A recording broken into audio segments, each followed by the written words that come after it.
नमस्कार दोस्तों। स्वागत है हमारे चैनल पर जहां हम हकीकत, हंसी और थोड़ा सा गुस्सा एक साथ परोसते हैं। आज की कहानी है बिग ब्रांड पॉलिटिक्स की।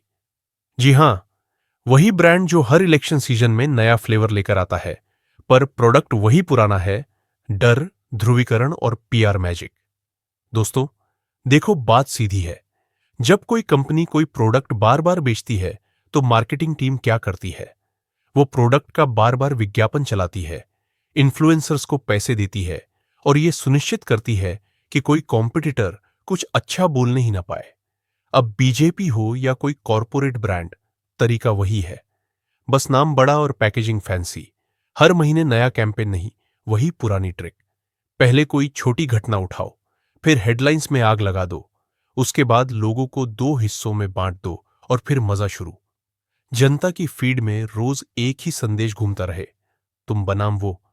और फिर टीवी पर प्राइम टाइम का धार्मिक डिबेट, एक पंडित, एक मौलवी और बीच में एंकर जो इस बहस को पॉपकॉर्न की तरह बेच देता है। क्या तुमने कभी सोचा कि यह बहस असली समाधान दे रही है? नहीं। लेकिन क्या इससे व्यूज, लॉयल्टी और वोट मिलते हैं? हां, मिलते हैं। तो फिर यही रिपीट करो। जब भी सनातन बोला जाए तो ऑडियंस की इमोशनल बटन दब जाती है। राम राज्य की इमेज चलाओ और फिर असली मुद्दे जैसे नौकरियां, हेल्थ, एजुकेशन की कमी, सब साइड में। क्यों? क्योंकि जब जनता इमोशंस में व्यस्त हो जाती है, तो पॉलिसी की बात पीछे रह जाती है। यानी असली काम और जनहित के प्रोग्राम सेकेंडरी हो जाते हैं और पीआर प्राइमरी। अब इस ब्रांड का असली जादूगर कौन है? वो है एंकर और चुने हुए इन्फ्लुएंसर। टीवी वाले एंकर अब सेल्समैन बन चुके हैं। तभी तो हर प्राइम टाइम पर वही सेम प्लेलिस्ट चलती है। एजेंडा ए, थीम बी, गेस्ट सी। और सोशल मीडिया वाले इन्फ्लुएंसर, उन्हें भी वही स्क्रिप्ट दे दी जाती है। ट्रेंडिंग हैशटैग, ट्रेंडिंग आउटरेज, बस रिपीट। एक कॉरपोरेट मीटिंग की तरह। आज हमारा प्रोडक्ट कौन कहां बेचेगा, और फिर सब अपने अपने मन से वही संदेश परोसते हैं।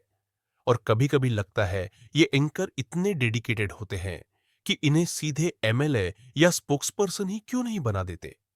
कम से कम सैलरी का झंझट तो खत्म होगा। एक छोटा सा घटनाक्रम वायरल एपिडेमिक की तरह बना दिया जाता है।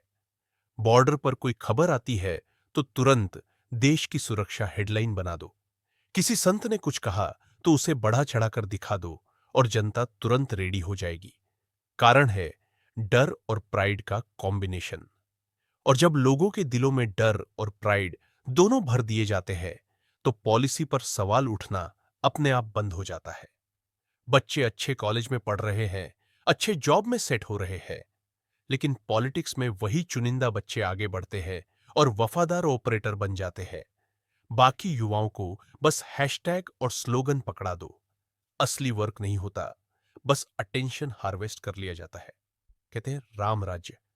लेकिन तुम्हारे घर में बिजली, पानी, स्कूल की हालत वही पुराने जैसे है। मतलब पैकेजिंग शानदार है, पर प्रोडक्ट वही पुराना। और जब जनता पूछे कि भाई असली काम कहां है, तो जवाब आता है अभी मूड बन रहा है, थोड़ा वोट दो फिर देखना। और जब लोग पूछते हैं कि 10 अच्छे आइडिया कौन से हैं, तो जवाब सीधा होता है वही 10 टॉपिक बार बार रिपीट करो। Polarisation, nationalism, cultural pride, external दुश्मन, मीडिया कंट्रोल, मॉरल पैनिक, धार्मिक प्रतीक, लॉ एंड ऑर्डर शो, कुछ टोकन वेलफेयर और सेलिब्रिटी एंडोर्समेंट्स। रोज रोज इन्हें देखकर लगता है कि कोई कॉपी पेस्ट फंक्शन चल रहा है। दोस्तों, जो मैं देखता हूं वो ये है कि पॉलिटिकल मशीनरी ने मार्केटिंग में महारत हासिल कर ली है। जनता की इमोशंस का एक्सपोर्ट इंपोर्ट किया जा रहा है और पॉलिसी मेकिंग वही पुरानी और उपेक्षित। जनता को बेवकूफ बनाना अब आसान है। बस हेडलाइंस बदलो, डर इंजेक्ट करो और फिर आराम से वोट बैंक सुरक्षित कर लो। लेकिन बात सीधी है, अगर हम चुप रहेंगे तो यही होगा। अगर हम सवाल करेंगे, फैक्ट्स की मांग करेंगे और पॉलिसी पर ध्यान देंगे, तभी कुछ बदलेगा। तो भाई बहनों, अगली बार जब कोई बड़ा शोर मचाए, तो रुक कर सोचो, क्या यह सिर्फ नई पैकेजिंग है? क्या असली काम हो रहा है? आप क्या देख रहे हो, हेडलाइंस या हकीकत? कमेंट में बताओ कि कौन सा टॉपिक तुम्हें सबसे ज्यादा कंफ्यूज करता है और किस पर तुम चाहोगे कि मैं डीप डाइव करूं। अगर तुम्हें ये वीडियो उपयोगी लगा तो इसे लाइक करो, शेयर करो और सब्सक्राइब करो ताकि अगली बार हम और तीखे सवाल उठा पाए। धन्यवाद।